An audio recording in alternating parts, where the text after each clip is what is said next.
Pues bienvenido, Juan Cristóbal. Qué placer tenerte aquí en Mediador y que pues puedas venir a contarnos y podamos charlar un rato para conocernos en público. No, sí, gracias Oscar por la invitación. Ajá. En estos formatos he hecho un par de podcasts, 2 o 3, sí.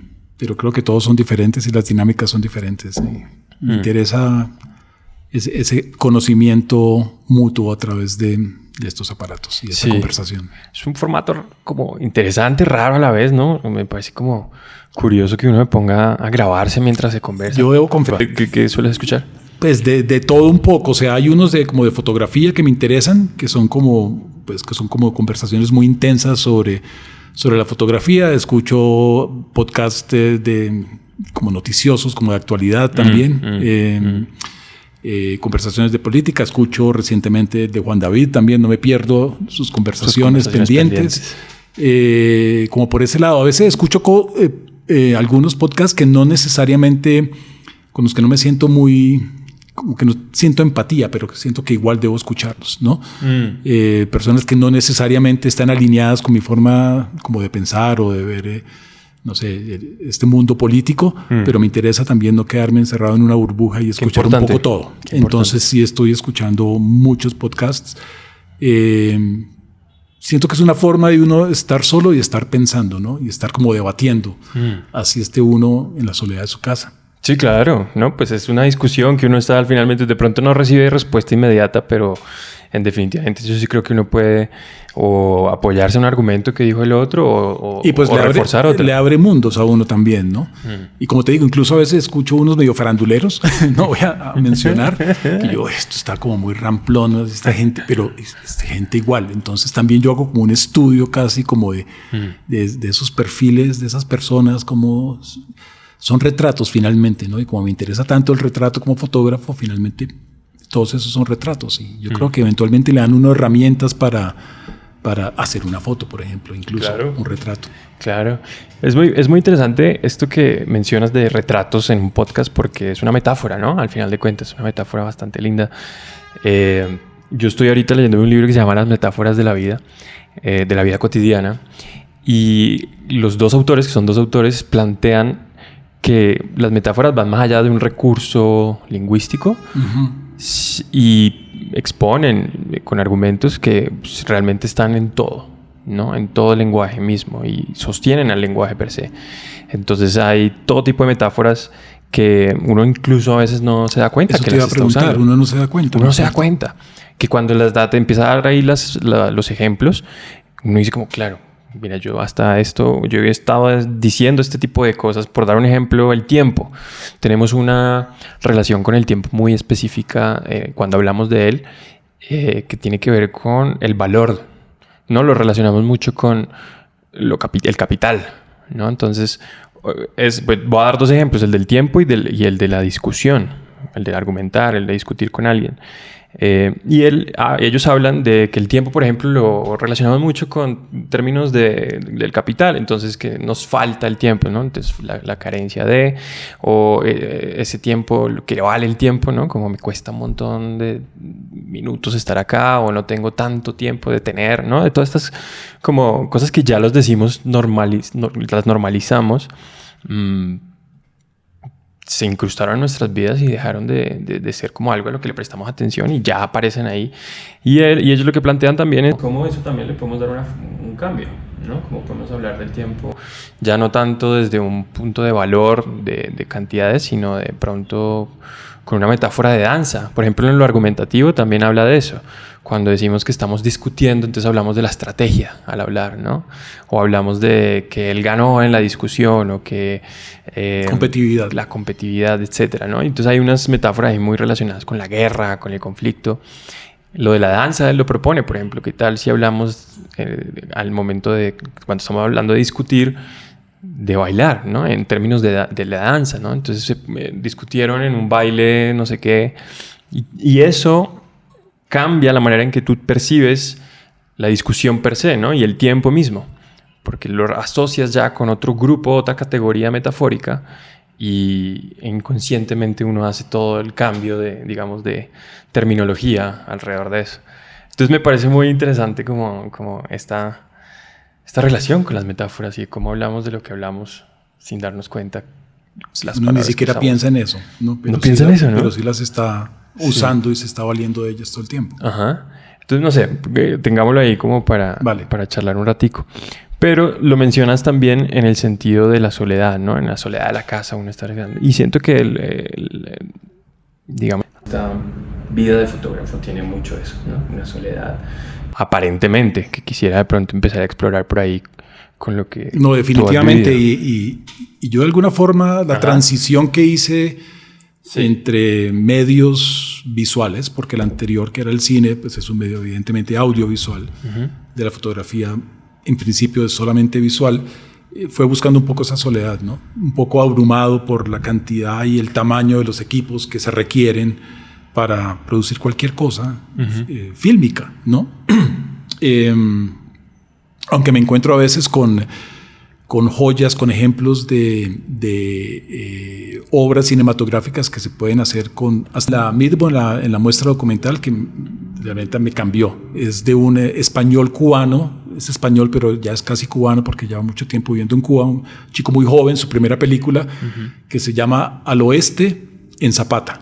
Y es una película que hizo totalmente solo.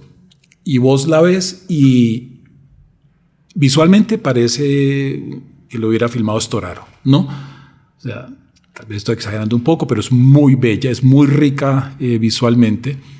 Y él la hizo totalmente solo. Básicamente es un chico que le gusta también como viajar y viajar para encontrar personajes de los que se hace amigos y leer. Le gusta tomar viajes en solitario para leer. En uno de esos viajes a Zapata, que es esta ciénaga, este pantano repleto de cocodrilos, muy pobre, muy deprimido, en Cuba. Bueno, en Cuba todo está deprimido, desafortunadamente. Él se encuentra a esta mujer sola y la mujer le comienza como a narrar la historia de su vida y le habla ella está con un hijo que tiene un autismo muy avanzado y le habla de su marido, pero su marido nunca está. Y ella le demuestra al director como su tristeza, su ansiedad, a veces casi que parecería su decepción de no poder estar más con su marido. Y él hasta lo juzga en algún momento. ¿Lo juzga? Pues David, el director, David Bim se llama, dice, pues este tipo es una porquería, o sea, no se aparece nunca por acá, esta mujer sola con este niño. Hasta que un día llega el hombre, ¿no? Y el hombre lo que es un cazador de cocodrilos, ¿no?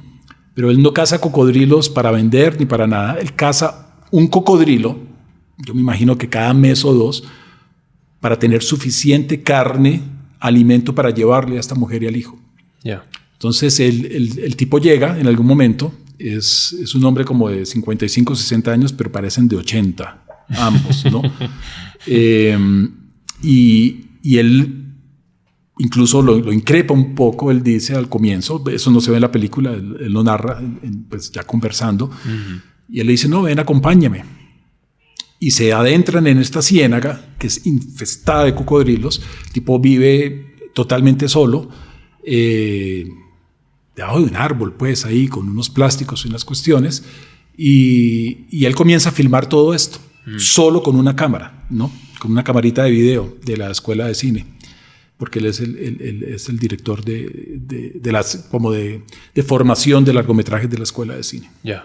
Que la escuela de cine es muy precaria en Cuba hoy en día, pues ¿sí? Están muriendo desafortunadamente porque es una gran escuela de cine, una fama impresionante, sí. Pero pues es que no tienen recursos, ¿no? Yeah. Entonces él comienza a seguirlo solo con la cámara y se da cuenta que este hombre es como esta figura de un hombre aparentemente débil, pero que es enorme y más fuerte que cualquiera de nosotros, contra la naturaleza.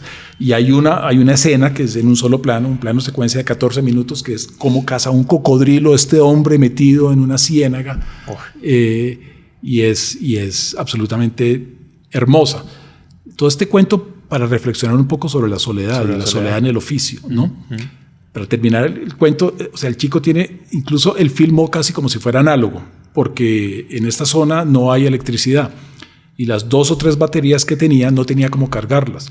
Entonces él grababa video, apagaba la cámara y no podía revisar, porque si revisaba se comían las baterías. Yeah. Sonido hizo mucho, porque el sonido le rendía mucho más la batería, o sea, no demandaba tanta energía como la cámara de video. Entonces terminó con muchas horas de sonido, como con 5 horas nomás de material visual. Y cuando yo tuve eso, que hizo él solo, o sea, que fue toda la narración de este hombre en la selva, este hombre en la ciénaga cazando cocodrilos y en su cotidianidad, siempre con una presencia como de, por ahí como con una radio que es como de darle cuerda para que cargue las noticias como de lo que está pasando políticamente y las noticias de la pandemia, porque lo grabó en plena pandemia, ¿no? Y después tiene un segundo capítulo que es la llegada de este hombre a entregar el cocodrilo y a estar con su familia en una cotidianidad lo más de normal. Y pues él hizo la película totalmente solo y finalmente con un amigo armaron el sonido. Nada era sincrónico, entonces sincronizaron, hicieron todos los efectos, el Foley, y para terminarla obviamente sí se ganaban una beca y en París pues hicieron toda la masterización. Claro. Pero yo veía esa película y decía, tiene mucho que ver con la forma como me he encontrado siendo fotógrafo, ¿no? Que es un trabajo realmente muy solitario, pero que yo creo que disfruto y me encantaría volver a hacer cine de alguna forma similar, ¿no? Igual al final vas a necesitar una cantidad de billete para terminarlo y masterizarlo y hacer los DSPs, claro, y todo, pero por lo menos lograr lo importante que es esa historia y la consecución de ese material sin necesidad pues de depender de grandes medios o de tener un equipo enorme, ¿no? Que a veces creo que me terminó abrumando un poco, ¿sí?, cuando hacía cine, y por eso es vía la fotografía. Pero te abrumaba que el manejo de el equipo, te refieres a las personas que tienen que estar, sí, que hacen parte de. Sí, un poco como esta rutina de enfrentarse todos los días cuando estás en un rodaje a una cantidad de gente, ¿no? A los tiempos de espera, a esperar a que todo el mundo arme lo que tiene que armar, porque pues es un equipo coral, sí, que tiene que hacer una cantidad de funciones que son hermosas definitivamente, sí, pero donde cuando yo era director de fotografía igual era una ficha de ese engranaje, ¿no? Y siempre había como una necesidad de, ¿qué tal si yo no necesitara nada de eso y hago o sea, produzco desde una pulsión propia, desde algo muy íntimo que no requiera esta mediación, estos tiempos de espera y tal vez como más la realidad, lo que está allá afuera, ¿no? Pero qué tipo, claro, porque me imagino que lo que estuve viendo igual tenía que ver también con la falta de voz propia que tú mencionabas en algunos videos que estuve revisando, que me parecía que tenía lógica, ¿no? Claro, uno como director de fotografía, yo no tengo experiencia alrededor de eso, pero me puedo imaginar que sí, quizá uno cuenta algo desde la cámara, pero la historia misma quizá no es la que uno quiera contar a veces, o por lo menos no es la forma en la que uno la quiera contar, porque pues hay un director que está haciendo, a menos de que uno esté en todos los papeles también, encargado de todos esos papeles. Pero esa me parece importante, sobre todo esa voz propia, ¿no? Esa voz que mencionabas que no tenías ahí, como si aparece en la fotografía. Claro, uno toma, digamos, estos momentos específicos que vas encontrando y de ahí lo que se muestra, lo que tú quisiste mostrar. Pero ¿hasta dónde llegan esas historias, por ejemplo? ¿Qué pasa con esas historias, precisamente? Porque siento que eso lo pensaba yo cuando veía pues, tantas fotos que tú me has mostrado, que he podido ver, y es claro, aparecen muchas historias, pero se vuelven fragmentos y al final de cuentas son un montón de historias que no sé hasta dónde estamos prestando la atención a una sola, o cuando ya es mucha información. No sé si me hago entender con la fotografía. Sí. Pues a ver si te entiendo y si te puedo como... Estoy igual por ahí desmarañándola todavía, de pronto sí. No fui muy claro. Pero... Yo, o sea, toda la vida, a mí lo que me enamoró del cine y la imagen fue la idea de contar historias. Cuando comencé o cuando me encontré, porque no lo busqué realmente, lo que pasó fue que yo pues, era director de fotografía, hacía unas películas hace unos años cuando no había toda esta infraestructura que hoy afortunadamente tenemos y las facilidades y el FDC y todo eso. Hacer una película siempre es casi una imposibilidad, pero se logra. En ese entonces yo siento que era aún más difícil. Pero yo hacía mucha publicidad. que eso también vale la pena traerlo a colación, porque yo creo que eso fue lo que realmente me hastió a mí finalmente, ¿no? Okay. Porque la publicidad sí es lo más lejano a lo que uno pues puede sentir como, no sé, como artista o como vehículo pues para narrar para sacar esa voz que uno quiere, que tiene atorada y que uno de pronto quiere ver de dónde sale y qué puede hacer. Y entonces en ese proceso yo decidí, bueno, hasta aquí voy a llegar. Fue una jugada pues muy difícil porque pues de eso vive uno y de repente decir no voy a hacer esto más, pero yo pensaba seguir haciendo imagen en movimiento, video. Y entonces me compré una cámara de esas híbridas, de las primeras que salieron, que hacían un video decente. Me fui a vivir a Nueva York un año, donde ya había vivido muchos años antes, donde me formé en el cine. Pero lo que salí fue a caminar y a hacer fotos, ¿no? Y ahí encontré como una fuerza, como un potencial y como una libertad enorme. Pero yo sentía que no necesariamente yo quería contar historias ya. Porque, como vos decís, tal vez con las fotos es más difícil como contar una historia y que la gente lineal y que la gente la entiende. Aquí me contaron este cuento, ¿no? Exacto, punto A, punto B. Entonces yo no sabía lo que estaba haciendo. Yo creo que todavía no lo sé. Yo estoy como tanteando y yo creo que está bien que se quede así, ¿no? Entonces yo lo que sentí era que era más como una necesidad de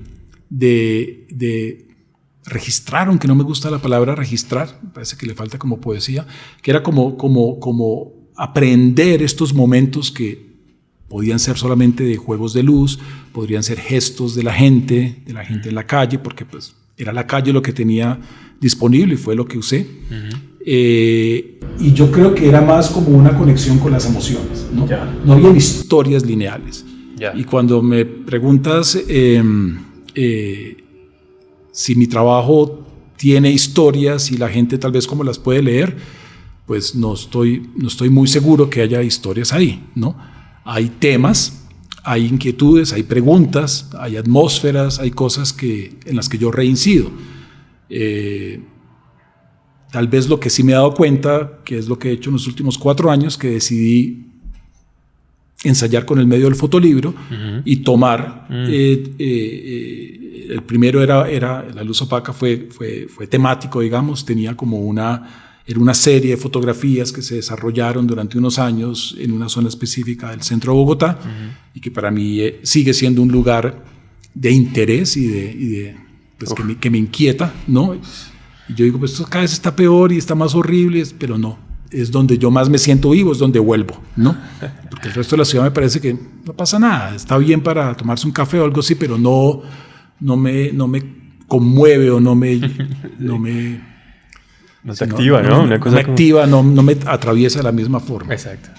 Y ahí se creó, yo creo que una serie, pues uno trabaja con otra persona, ya no tan en solitario, con un editor, igual no somos más de 2 o 3, y alguien que diseña, y uno sí trata ahí de entregarle a los lectores y a las lectoras, ¿no? Una serie de imágenes que ojalá resuenen y se abran a una interpretación que siempre va a ser muy individual. Sin embargo, a mí siempre me han dicho que mis fotos son muy cinematográficas. Yo al comienzo reñía un poco con eso. Incluso yo me he dado cuenta que hago muchas fotos verticales, ¿no? Y no es por ningún tema de redes sociales ni nada, sino porque, y yo no estoy seguro, la explicación que me doy es por qué yo hago tantas fotos verticales, pues porque me gusta la figura humana, me gusta el retrato, pero también porque es como reñir contra la horizontalidad del cine, ¿no? Pero yo también me doy cuenta que no puedo pelear más con eso, ¿no? Que es algo que tengo, que traigo de lo que ha sido mi interés durante toda la vida y que ahí está, y que hay fotos que van a aparecer como cinematográficas, como historias, como personajes de cine, ¿no? Y el primer libro yo creo que tenía mucho de eso. El segundo es más como tratar de organizar una cantidad de fragmentos y de retazos de todo este tiempo, desde que dejé de hacer cine y me volví fotógrafo, y es el que es más como estos inventarios de la vida. Y ese yo sí siento que no es nada narrativo.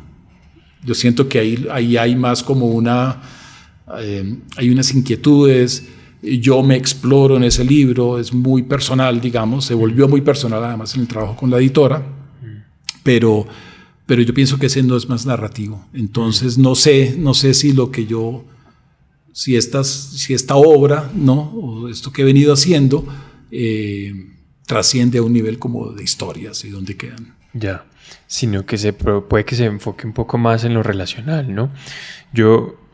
Me pasó eso cuando exploré Inventarios, tu segundo libro, que siento que está pues pensado de una manera, no sé si la palabra sea interactiva, pero sí es muy dinámico en todo caso. Y creo que logra muy bien lo que mencionas. Por ejemplo, cuando llega uno como al capítulo 4 o 5, creo que es el 5, cambia la textura de la hoja, ¿no? Y no más en eso, en esos gestos que me parece importante. Si quieres luego exploramos bien el tema de los gestos, porque pues bien lo mencionas y creo que hay mucha potencia en los gestos, ¿no? Creo que era Kundera el que decía que realmente nosotros somos transportadores de gestos. En realidad nosotros somos... Cada vez me fascino más por el gesto. Exacto. Exacto. Porque creo que el gesto sí que es narrativo, ¿no? Y no tienes que conocer a la persona. Y a mí pues yo camino mucho esta ciudad a diario. Y es una forma para mí de vida propia. Y a mí me interesa mucho el gesto de la gente. A veces lo fotografío, a veces no. De hecho, ya no estoy haciendo tanta fotografía de calle o en la calle. Pero los gestos a mí me disparan historias y me disparan como imaginarios y ficciones, finalmente, que creo que es lo que es todo, es ficción, ¿no? Me dispara ficciones sobre esos desconocidos y me encanta ese cuento, ¿no? Es hermoso, porque uno también... Así como a ti te encantan los gestos, a mí me encantan todas las maneras y formas de relacionamiento y de poder relacionarse. Y una de esas creo que son los gestos. En el sentido de uno, al observar un gesto que quizá vio hace 30 años hacerlo en su abuela, ¿no? Que yo vi en mi abuela, poder volver a ver ese gesto cuando salí a la calle y lo vi ahí al lado del semáforo cuando iba a cruzar la séptima, de una genera un montón de dinámicas que solo con un movimiento, que por eso me parece tan importante el movimiento, por eso me dedico al teatro, por eso me dedico a todas estas vainas, genera ese relacionamiento. Ya hizo un link. Te reconoces. Me reconozco y reconozco, o sea, primero me genera memoria, porque recuerdo a mi abuela y de ahí, en el momento en que me acuerdo de mi abuela, recuerdo cuando ella hacía ese gesto y recuerdo por qué lo hacía y recuerdo imágenes y etcétera, y de ahí para adelante hasta donde me quiera quedar. Que eso me hace pensar también en la tranquilidad y en la pasividad y en la, ¿cómo se llama? En la contemplación, que creo que es algo importante que podemos charlar también si quieres más adelante a tener en estos tiempos. En todo caso, eso me genera relacionamiento, ¿no? Veo el gesto de alguien más que hace exactamente lo que hacía mi abuela o mi abuelo o un primo y ya generó un vínculo con esa persona. Puede ser efímero, mínimo, pero hay un vínculo. Y de ahí en adelante depende de uno qué tanto lo quiere explorar o qué tanto lo quiere desarrollar. Ahí es donde me nacen un par de preguntas. Y ahorita continúo si quieres con el tema de inventarios, porque sí me parece muy dinámico el libro. Pero ¿dónde generas relaciones cuando trabajas con la fotografía? ¿Cuáles son esas relaciones que más te gusta generar, ¿no? ¿Dónde generas relaciones? ¿Y cuáles son las que quieres generar? ¿Dónde sí, yo creo que las relaciones que más me interesan de la forma como he trabajado hasta ahora, yo creo que eso puede variar o va a variar, es con los lectores de las imágenes cuando ya están hechas, ¿no? Cuando yo estoy trabajando, digamos, cuando hice La luz opaca, yo realmente no interpelaba a ninguno de estos personajes. Hay un par nomás, ¿no? Pero digamos, pues estas fotos, de hecho esta foto fue hace 6 años, ayer, no fue hace, ¿cuándo fue el paro nacional? 2021. 2019. 2019. Esta fue hace 6 años. Pandemia. Ajá. Este fue el día que murió Dylan Cruz. Esto fue afuera de la clínica aquí, San Ignacio. Juraba, ¿no? Que era muchos años atrás. ¿Eso fue el 2019? Esto fue 2019. Esto fue ayer. ¿No? Hoy es 25, eso fue el 24 de noviembre del 2019. ¿No? O sea, aquí hay fotos desde el 2011 hasta el 2021.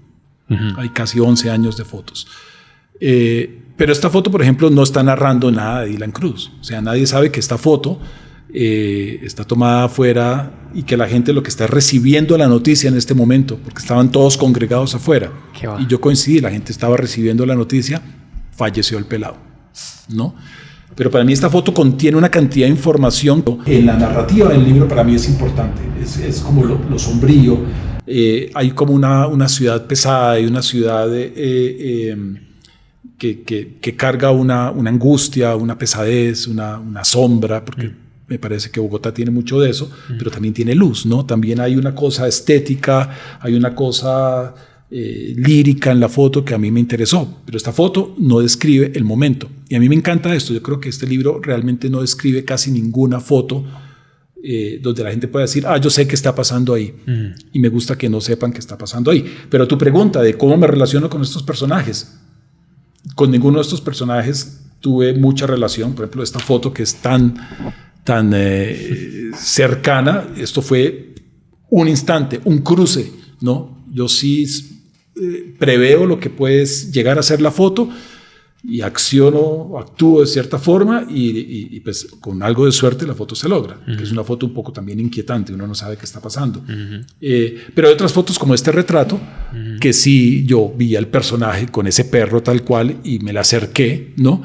Y le pregunté si le podía tomar una foto y bueno, la historia del personaje, que yo no sé si es parte de una locura o tiene algo de la realidad, me contó una historia fantástica de cómo él había sido deportado de Canadá después de pagar como 20 años de cárcel porque había asesinado a su mujer en Canadá. Todo esto me lo dijo en perfecto inglés. ¿Ah, sí? En un inglés perfecto. Y es raro, no sé si te pasa en el centro cuando estás por allá, muchos de estos personajes, habitantes de calle, hablan perfecto inglés y un inglés muy culto y evidentemente, pero todos están locos. Esas personas están locos, entonces evidentemente algo pasó en la vida, una desconexión, llegó un momento donde enloquecieron, pero yo siempre me pregunto por cuál fue su vida, pero si les preguntas te salen con unas historias que son ficción, que uno no sabe si creerles. Por lo general yo no me aproximo a los personajes, hay unos que sí he vuelto a ver con alguna, este personaje que era el general Sandúa, que era un personaje icónico del centro. Claro que sí. Ya murió, ¿no? Murió el año. Murió en el COVID, murió en el 2021. 2020 o 20. Este era el personaje que tenía una van con imágenes. No, eso es muy parecido también. No, el de la van era Raúl, el personaje que toda la vida estuvo clamando por su hijo, que fue uno de los primeros falsos positivos. Qué pena con Raúl, no recuerdo su nombre en este momento. Raúl, personaje enorme.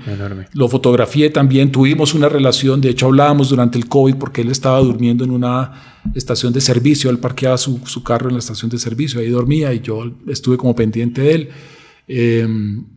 Él me llamaba incluso para que le hiciera fotos, en algún momento me llamó porque en una ocasión decidió ampliar la valla de quien dio la orden y no sé si iba a meter algo como, era una información muy, como una foto de Uribe que era muy incriminadora, algo así. Él tenía mucho miedo de que le fuera a pasar algo. Y él dijo, hágame un registro de esto para que quede por si me pasa algo. O sea, es que si yo de pronto pongo esta valla, me va a pasar algo, ¿no? Pero no, este era otro personaje muy icónico, estaba medio loco también. También andaba era como con uniforme y un montón de... pero este personaje pues muy querido, muy fotografiado. Con esos personajes sí establezco una relación, pero la relación que mis fotos, me estoy como desviando, que mis fotos realmente... la que me interesa, el diálogo me interesa más con los lectores, ¿no? Y ese diálogo sí se ha abierto. Y debo decir que cuando yo hacía cine, pues olvidémonos de la publicidad porque eso no se lo recomiendo a nadie, ¿no? Pero cuando hacía cine como director de fotografía, que es maravilloso también, pero era mucho más lejana la relación con el público, digamos, porque la gente te dice, quedó divina la foto, qué linda la foto, lo que más me gustó fue la foto incluso, ¿no? Pero la profundidad que he logrado yo, haciendo fotos sin mayor pretensión tampoco, digamos, y cuando comencé a publicar en redes y todo eso, la conexión con la gente sí yo siento que ha sido mucho más profunda, verdadera, y con un diálogo que se puede incluso amplificar, ¿no? Un poco más con la gente que ya lee las fotos. Y obviamente cuando las fotos están en formato de fotolibro, pues ya hay un discurso, hay un hilo, hay algo ahí que, pues como para abrir aún más la conversación. La conversación. Siento que hay una relación muy cercana con cómo nace una obra de teatro, pues porque es a lo que me dedico, y que es muy común esta sensación o este dicho o este entendimiento de que cuando la obra se presenta por primera vez frente a un público es cuando realmente nace, ¿no? Y creo que pasa también de una manera cercana con la foto. Y en el teatro son muchos nacimientos, porque yo creo que cada función es diferente. Y cada función es completamente diferente, y hay un recibimiento completamente diferente, y hay unas sensaciones también específicas cuando no hay un público lleno, ¿no? Cuando no está sold out, o cuando está sold out también las sensaciones. Es una cosa muy efímera y es muy real, quisiera llamarlo de otra manera, pero se siente muy en el cuerpo, diría yo, y eso es lo que a mí me fascina en particular de eso. Pero siento que se acerca mucho a eso cuando que la foto termina de ser cuando ya la ve alguien más distinto al que la tomó, ¿no? Es que la foto es la mitad o menos. Exacto. Yo siempre he dicho, uno hace como el enunciado apenas, es como la primera parte, pero la foto la completa el lector o la lectora. Exacto. ¿no? Y tiene muchas posibilidades. Muchas cada posibilidades. Persona la completa de una forma diferente. Tiene que ver como con todos tus... con todo lo que ha pasado en tu vida, con las cosas que has visto, cómo te has nutrido. Digamos, yo le muestro algunas de estas fotos a los personajes que he fotografiado, digamos, en el centro de Bogotá, y tienen una reacción a la foto, y por lo general es de vanidad, ¿no? Pero esa misma foto se la muestras a 10 personas diferentes y vas a encontrar 10 interpretaciones, 10 formas de verla diferente, incluso a la mía, ¿no? Y siento que hay una segunda parte también de transporte, que hace parte de la fotografía, y es la narración que tú le haces a cada foto. Que en este momento, después de que ya hemos interactuado un par de veces y demás, que hay una historia al final de cuentas detrás de cada una de ellas. Y que termina de completarse es cuando la cuentas tú. O sea, ahí se completa también una foto, ¿no? Sí, pero no debería ser necesaria. No es necesaria, no sé si es necesaria, pero que está ahí planteado, pasa. Y también hay un gozo ahí detrás cuando la cuentas y está muy bien. Y me he dicho, no... Pues necesaria para qué también, ¿no? Cada persona asume o recibe la foto y hará con ella como lo que quiera. Pero me parece que también está lindo esta suerte de vehículo que eres, de poder contar. O sea, siento que tienes una historia detrás de cada foto y como la que acabas de hacer. No, sí, es fantástico. Incluso hay muchas fotos icónicas que los fotógrafos se cuentan que fueron una mentira. Bueno, yo creo que todas las fotografías son una mentira, ¿sí? Son ficción, ¿no? Pero digamos, ¿te acuerdas de esta foto, por ejemplo, del beso en Times Square, después del fin de la guerra y todo? Sí. Ya está comprobado que fue una puesta en escena, ¿no? Ayer creo que leía que Robert Doisneau, el fotógrafo francés, que tiene una foto de un beso también, no sé si también es en celebración del fin de la guerra, también decía que a él le pesaba esa foto, ¿no? Claro. Porque esa foto... Él la dirigió, ¿no? Venga para acá, dense un beso. O sea, es una dirección que tiene que ver con un momento real, que a mí me parece que es válido, ¿no? Que en el fotoperiodismo es muy... no es ético, supuestamente, aunque conozco de primera mano... confesiones de periodistas muy importantes. Seguro. Estamos hablando nivel Magnum, ¿no? Ya. Donde dicen, sí, esa foto de ese niño pasando por la ventana... Yo me estaba tomando un café y vi que el niño pasó a toda carrera y yo no alcancé a tomar la cámara y hacer la foto. Yo salí corriendo del café y le dije, muchacho, ¿puedes volver a pasar como pasaste ahora? Y le hice la foto. Finalmente fue un momento real, ¿no? Pero esa composición es... O sea, ese deseo ahí, entonces, ¿cuál es? El de querer... narrar. Yo creo que ahí es agarrar el momento...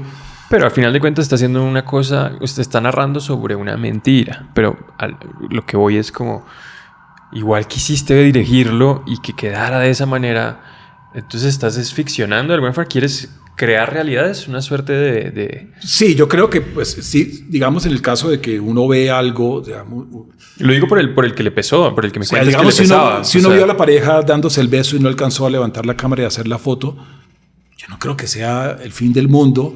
Pues obviamente yo no soy fotoreportero, entonces no tengo esos problemas, ¿no? Pero digamos que un fotoreportero le diga, no, pueden volverse a dar el beso, todo lo que está pasando es real, el beso acaba de ser real, me parece que sigue siendo un documento de la realidad.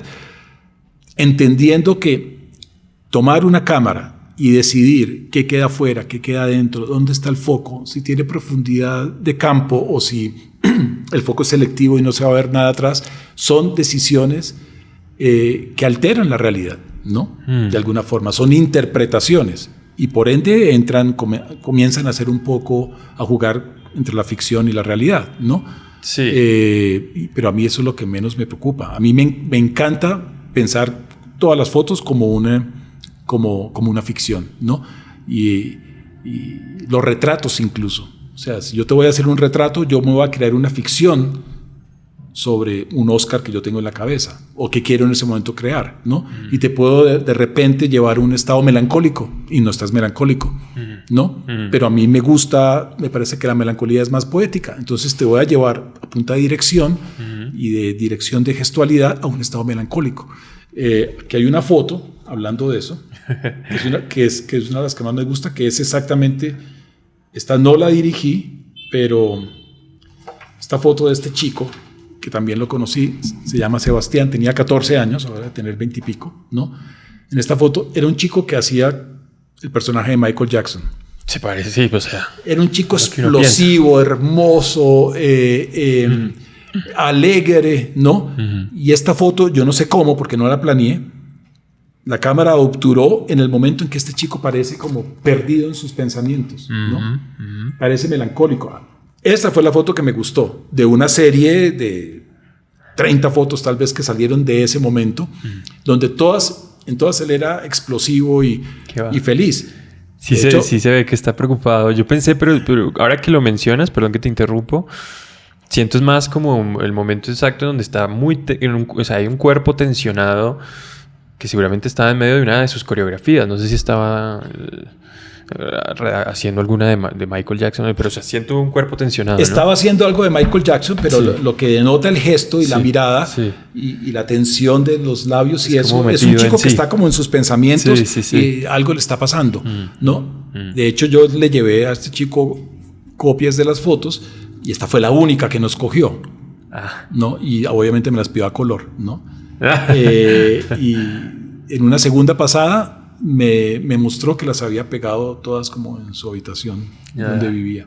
Pero pues evidentemente el chico no se sintió identificado con esta foto. Él dijo, no soy yo. Esta foto es una ficción del momento. El chico estaba explosivo de energía y el resultado es una foto melancólica. Es la ficción que yo quería en ese momento. Claro.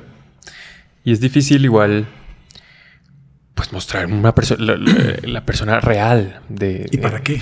Exacto, primero para qué y segundo me parece un imposible porque primero no es solo eso, o sea, ese chico precisamente no es solo energía, explosión y Michael Jackson, sino tendrá 1000 formas pues es como asumimos la vida, ¿no? Siento yo. Entonces ahí entiendo también mucho como pues yo quiero mostrar tal Oscar, quiero mostrar tal chico, quiero mostrar esto específico porque es lo que yo quiero mostrar en este momento, es una cosa muy contingente. Entonces refleja apenas un fragmento de lo mucho que puede estar pasando ahí y al final se termina siendo como una decisión estética en todo caso. Y hablando un poco de la estética, me parece importante también abordar un poquito el tema de Walter Benjamin hablaba de politizar la estética, ¿no? En tiempos del fascismo el fascismo mismo estetizó la política. Entonces habían estas grandes marchas, ¿no? De los nazis, estos símbolos rojos grandes que mostraban una suerte de superioridad. Y Benjamin hablaba desde un lado más comunista, de politizar el arte, ¿no? De así como esta gente cogía la política y le ponía colorcito, la estetizaba, pues cómo podemos también de pronto hacer un cambio en ese sentido y darle política a la estética, al arte. ¿Es algo que tú haces? ¿Es algo que podrías encontrar? No sé si es algo que yo hago conscientemente, pero yo creo que uno siempre está atravesado por un ser político. Uh-huh. Y todo lo que uno hace, finalmente, yo creo que es un gesto político, es un acto político. Uh-huh. Obviamente sé que el arte es tal vez el último reducto donde podemos hacer como un verdadero acto de resistencia, por ejemplo, al fascismo, ¿no? Entender el arte o abrir el arte de manera más democrática a la gente, yo creo que los empodera y los obliga a pensar desde una forma donde se pueden cuestionar ciertas cosas y donde pueden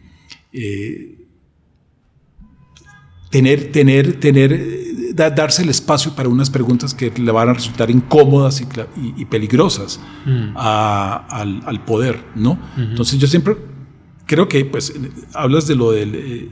estoy olvidando el nombre de esta mujer talentosísima que hizo todas las películas del fascismo, de Leni Riefenstahl, ¿no? Sí.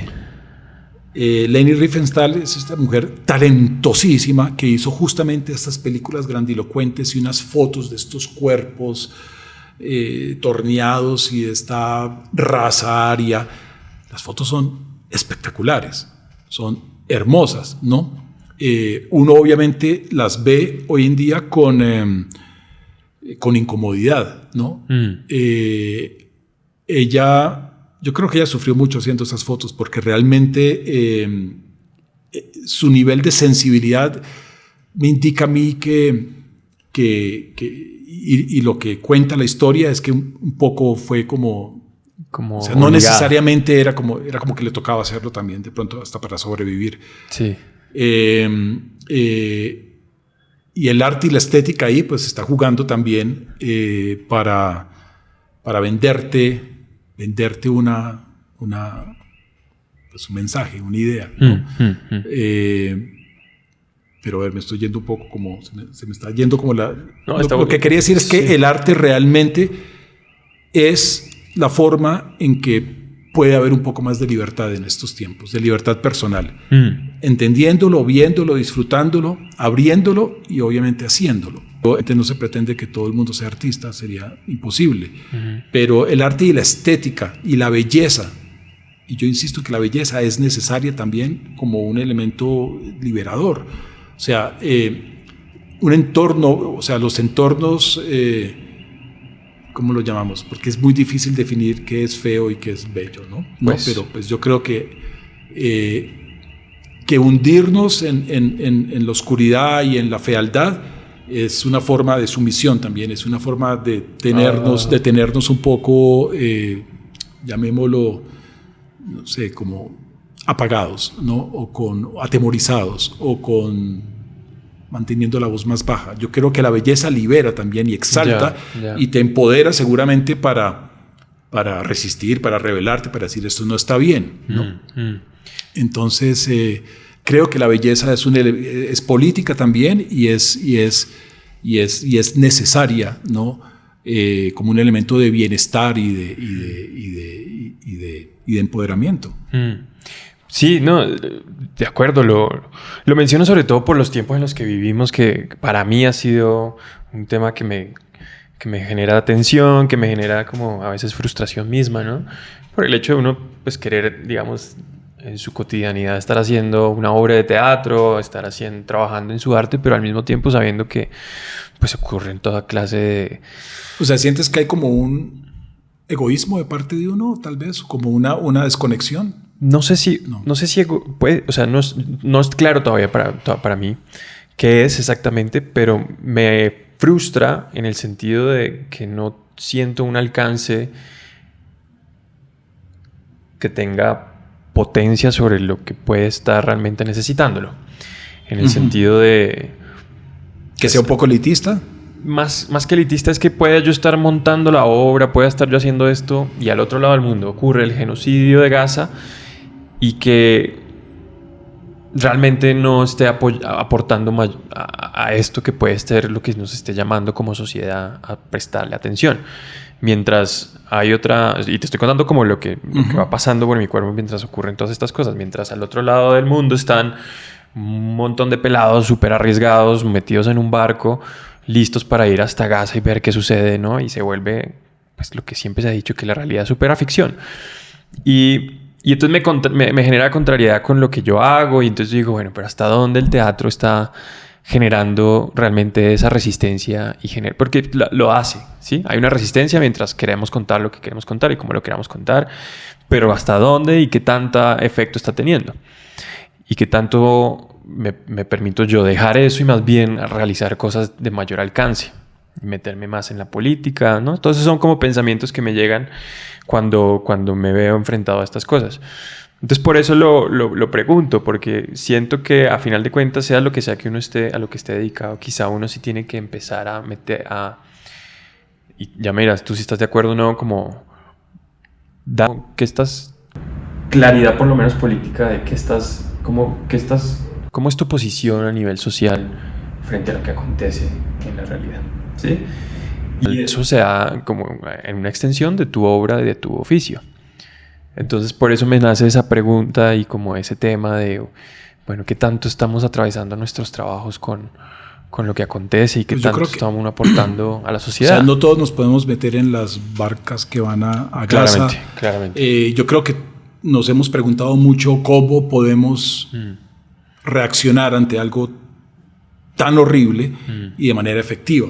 Entonces comenzamos a compartir historias en Instagram y después vemos que entre más historias compartes, menos personas las ven porque el algoritmo te las está seguramente censurando. O las mismas personas también. Llega un momento donde uno siente que puede ser una saturación también de información.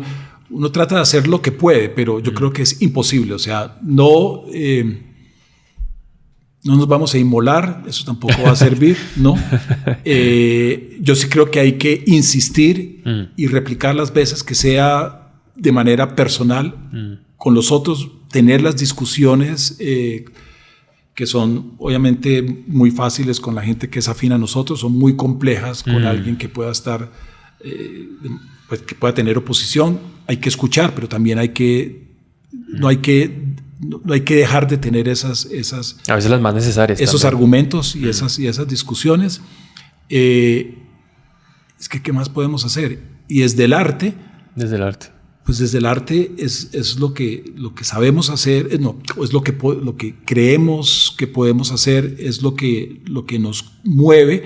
Y si es en la línea, digamos, ética y política que seguimos, pues es una forma de comunicarlo, ¿no? Y si es una foto que tiene un contenido que puede hacer pensar o que puede generar una pregunta o que puede, no sé, si es una foto donde se ve, por ejemplo, el abandono de la gente en la calle, ¿no? No soy amigo de hacer fotos de gente en situaciones, pues, de calle, pero por decir algo, si hay una foto que hace pensar, aunque sea por 5 segundos, cómo puede ser la vida de esta persona, ahí estás teniendo, yo creo que una propuesta y estás teniendo una posición política frente a la vida con tu arte, ¿no? Que es lo que, por ejemplo, cuando yo hacía publicidad, y fue una de los remesones cuando dije, pero ¿qué estoy haciendo? O sea, esto es... Claro. ¿Para quién estoy trabajando? O sea, para estas corporaciones, para estos bancos, para estas que son abominables. O sea, esto sí no es ético. Aquí sí tengo que parar, ¿no? Así no sepa de qué voy a comer, tengo que parar. Sí. Porque esto ya no tiene que ver con el ser que soy yo, con mi sensibilidad, con mi política, con lo que yo quisiera que fuera el mundo. Y ya sabemos que las corporaciones y todo eso parecieran tener el dominio del mundo, o por lo menos así nos lo hacen creer, pero creo que la forma, o sea, yo no cuestiono para nada, mejor dicho, que la obra de teatro, la foto lograda, la película que tiene una forma de ver que te hace preguntas y que te hace ver, que de pronto te abre por un instante un poquito la mente hacia estas cosas que nos preocupan. Sí, creo que puede que uno no sienta que tiene un alcance, pero a final de cuentas también implica que no es solo uno el que está haciendo, sino hay mucha gente que está desde lo que puede aportándole a ese diálogo y que creo que también tiene que ver con el diálogo, ¿no? Con esa constante generación de diálogo entre... Lo digo sobre todo porque me acuerdo de esa escena que tuvimos, no sé si tú la tengas presente, que fue cuando llegaste a Mapa Teatro, que es donde pues ahí nos encontramos o nos conocimos por primera vez. Y estamos todos almorzando, ¿no? Estamos con todos estos performers, todos están como hablando de lo que sucedió en el día de intervención. Pero me acuerdo verte hablando fervientemente, si se dice así, fervientemente de lo que sucedía en Gaza en ese momento, ¿no? Creo que fue una discusión que se generó ahí con los que estaban cercanos a los que estaban generando ese almuerzo. Y que yo dije, bueno, ahí creo que está chévere poder generar el ambiente y que lo que estamos haciendo a nivel artístico detone este tipo de situaciones en las que nos encontramos alrededor de una idea común y alrededor de una visión cercana de qué es lo que realmente está pasando. Ahí es donde yo creo que podemos sobre todo encontrar esas extensiones de lo que hace nuestro trabajo como artistas en el resto de la gente con la que convivimos. Y es en el diálogo, en el conversar alrededor de lo que sucede y en el tener una palabra y una posición, ¿no? Ser críticos alrededor de lo que nos interpela. Y cuestionarnos todo. Y cuestionarnos, porque, por ejemplo, supuesto. El tema de los medios realmente es tenebroso. O sea, no podemos creerle a los medios que son hegemónicos, ¿no? Como se dice. O sea, esta mañana no sé si viste la noticia de que El Espectador aceptó que no sé cuántas noticias publicadas este año eran mentirosas y entonces y las bajaron, ya nadie sabe cuáles fueron, o sea, optaron por no decir qué mentiras habían dicho, o sea, la gente se va a quedar con esas mentiras, pero pidieron excusas porque no sé cuántas decenas de noticias fueron fabricadas, fueron mentirosas y la culpa se la echaron a un chico principiante en la redacción que estaba creando las noticias con inteligencia artificial. El Espectador aquí, en Colombia. Locura.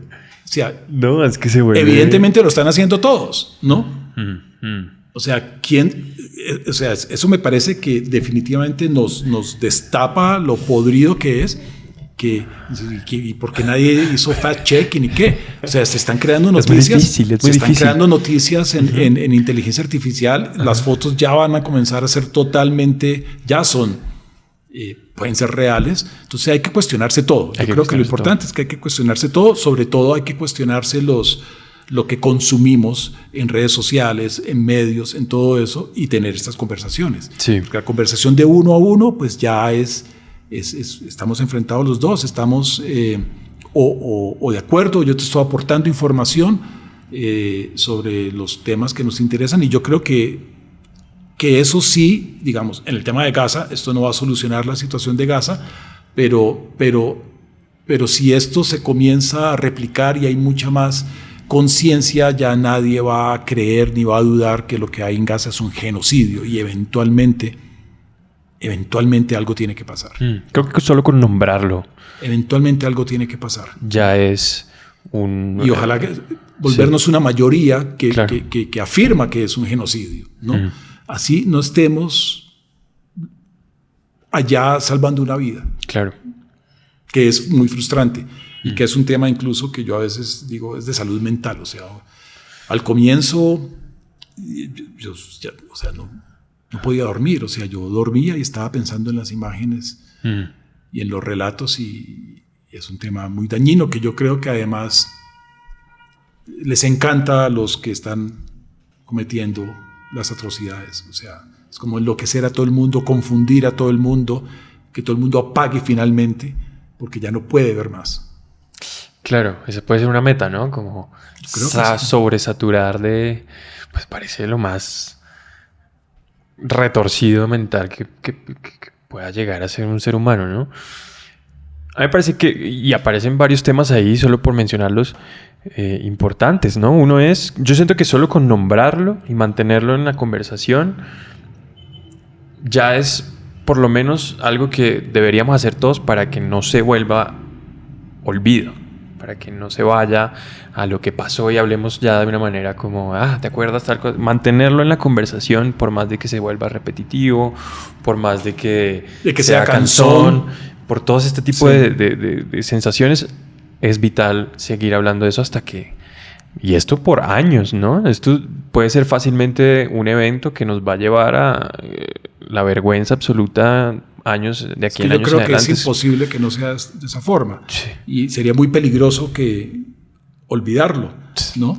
Que eso es el otro tema y es como el quinto poder, los medios, ¿no?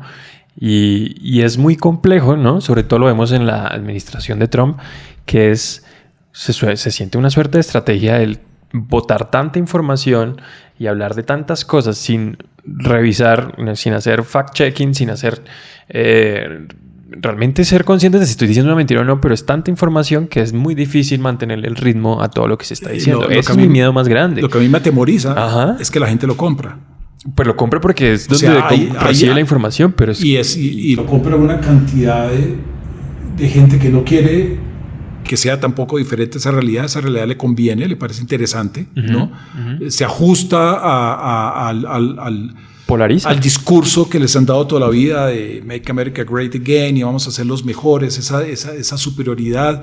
Se han destapado muchas cosas que seguramente la gente no se atrevía a salir como tan en firme a apoyar el racismo, a toda la cuestión anti-woke, ¿no?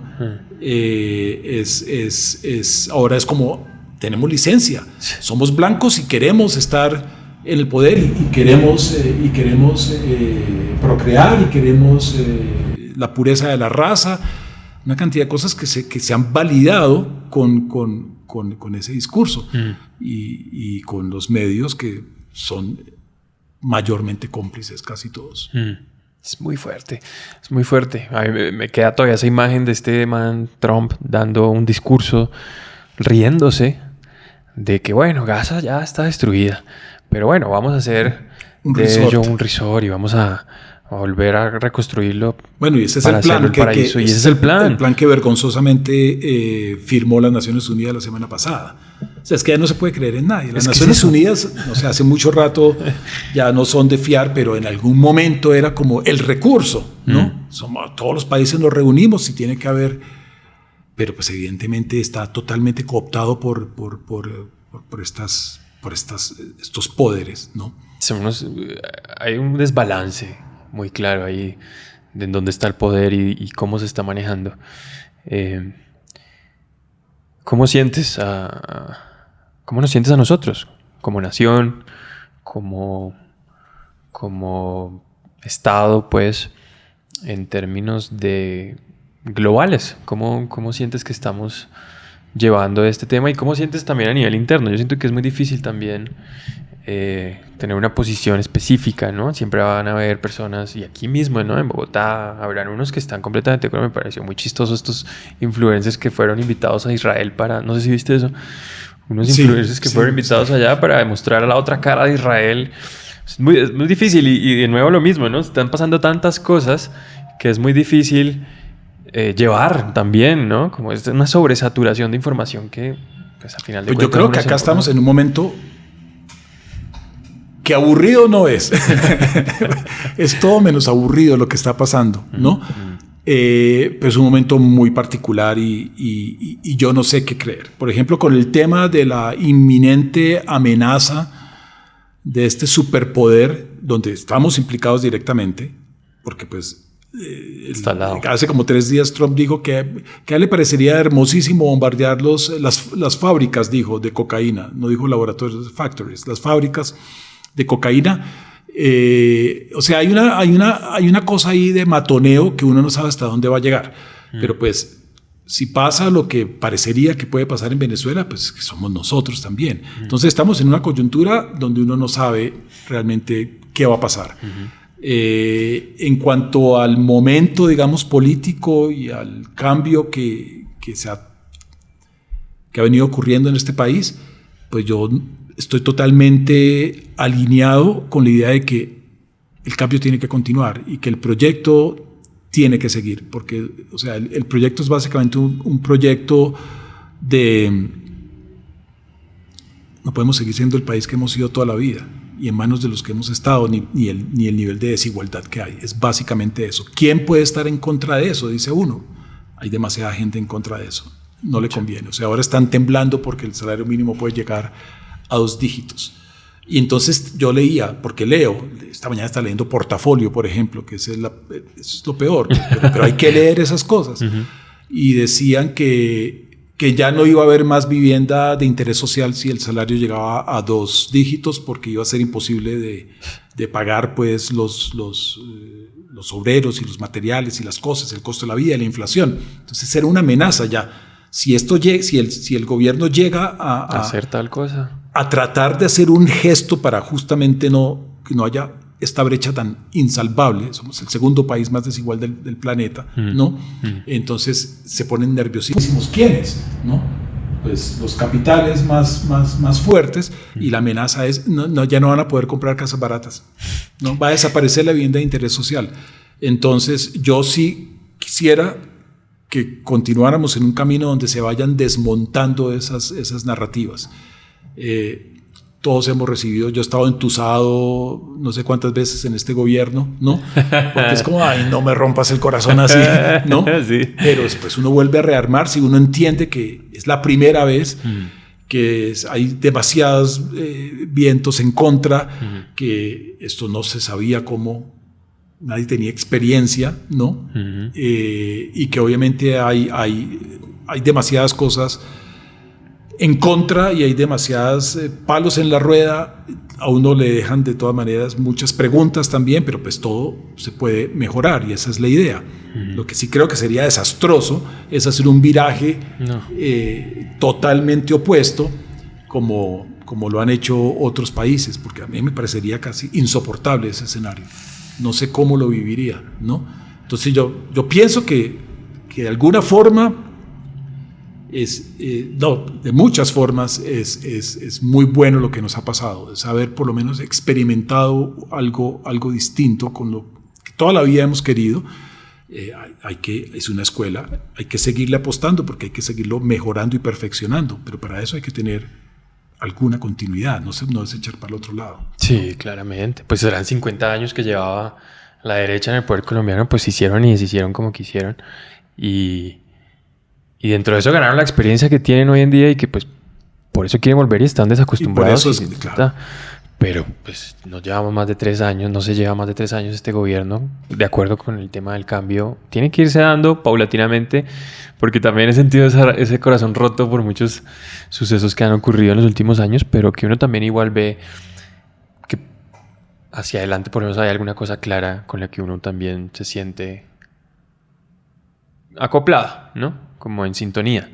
Yo lo que digo es, no puede uno estar en contra de mejores condiciones.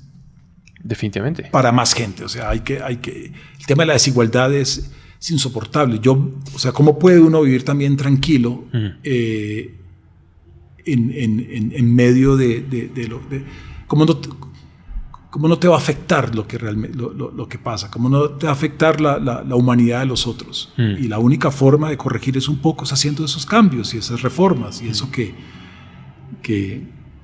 ha estado tan peleado. Y que eso uno lo ve también mucho en el centro de Bogotá, ¿no? Siento que mucho de eso queda visto y expuesto en Bogotá y en lo que sucede en ese personaje polifónico que lo llama Johan Velandia, que es la séptima y la plaza de Bolívar y bueno, todas las calles de la Candelaria. Y que cambia todo el tiempo. O sea, yo que soy obsesivo con el tema del centro, yo comencé el primer trabajo pues de serie donde había una intención de ir con frecuencia a explorar, a investigar y a fotografiar. Comenzó como en el 2011 y después tuvo una pausa, y en el 2015 realmente, que era como la mitad de la alcaldía de Petro, creo, de la primera alcaldía de Petro. Entonces me tocó todo el tema de la peatonalización, cómo fue evolucionando, y he visto, por ejemplo, la desaparición de los cachacos, ¿no? Había mucho más cachacos hace 10, 15 años. Claro. Esos personajes Yo creo que ya se están muriendo, se murieron. Pero el centro tiene como una pulsión todo el tiempo en medio de este desorden. Hay como... Sí, yo creo que pensándolo bien es demasiado político el centro, ¿no? Porque uno siente ahí la locura, siente como el establecimiento, siente la idea de modernidad que siempre es un fracaso. O sea, entre más hacen obras, más fracasadas están, ¿no? La gentrificación misma también. La gentrificación que ahí como que está, que no está, unos intentos muy violentos, estos cadáveres que hay de edificaciones, como el Bacatá, que es como era, que fue un robo básicamente que hicieron unos extranjeros, ¿no? ¿Españoles no eran? Españoles. Sí. Entonces sí hay una cantidad como de fuerzas en pugna, ¿no? En el centro. Una suerte de cuadro vivo. Sí. Es un cuadro difícil de tragar a veces, ¿no? Pero a mí me hace sentir muy vivo. Por eso es que me gusta tanto. Ha cambiado, ¿no? Igual al que tú retrataste en el... Sí, cada vez es más caótico. Digamos más caótico. El tema de la peatonalización, que esa es una pregunta muy importante, ¿no?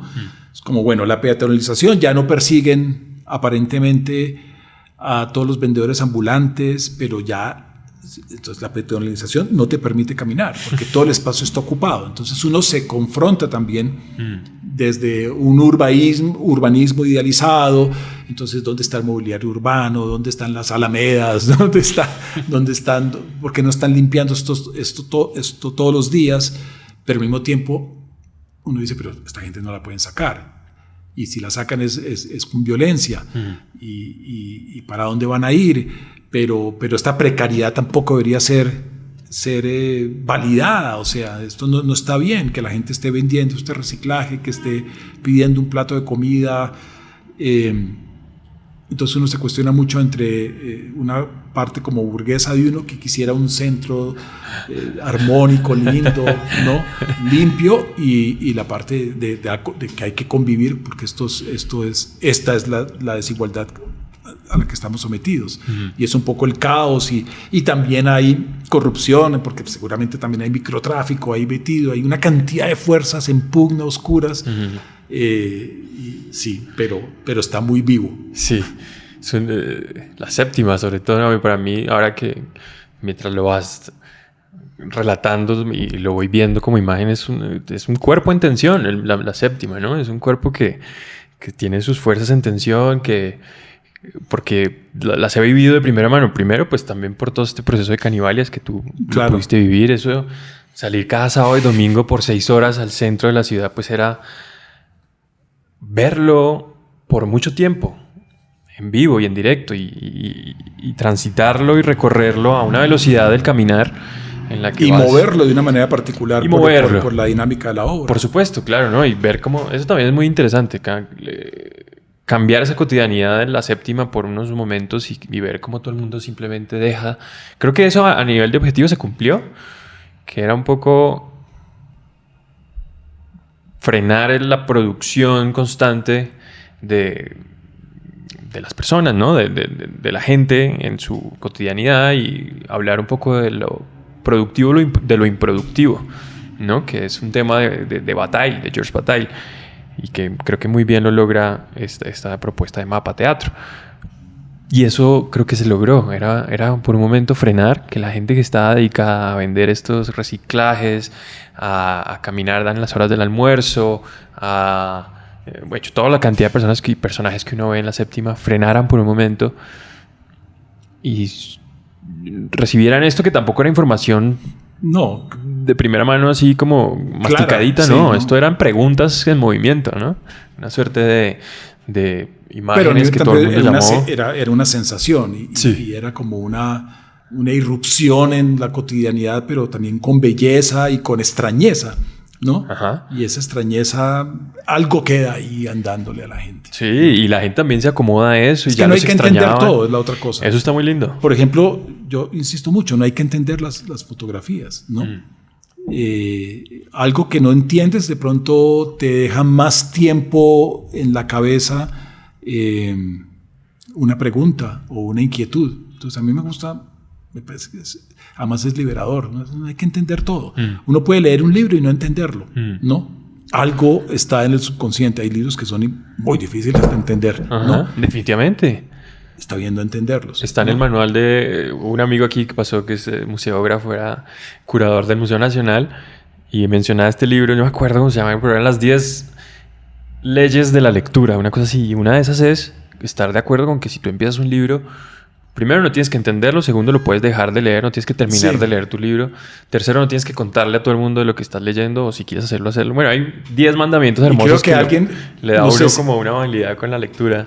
Que también dentro de esos mandamientos, como puedes estar leyendo 3 o 4 a la vez. Sí, puedes estar leyendo 3 o 4 a la vez, relacionado. Eso me parece divino, me parece fascinante poder estar leyendo, porque ahí es donde colisionan los temas y donde uno genera relaciones. Esas son las relaciones que a mí me gustan.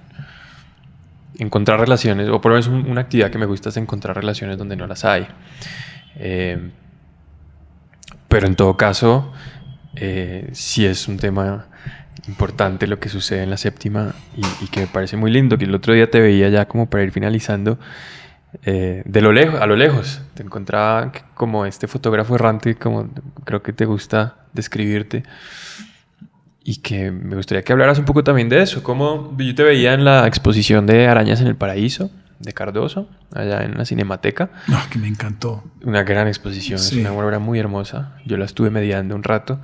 También te vi pero te vi a lo lejos y yo decía, pues tampoco voy a molestar como para dejar que esté fluyendo lo que esté fluyendo. En esta inauguración del nuevo salón del Museo del Florero, sí, que estaba repleto.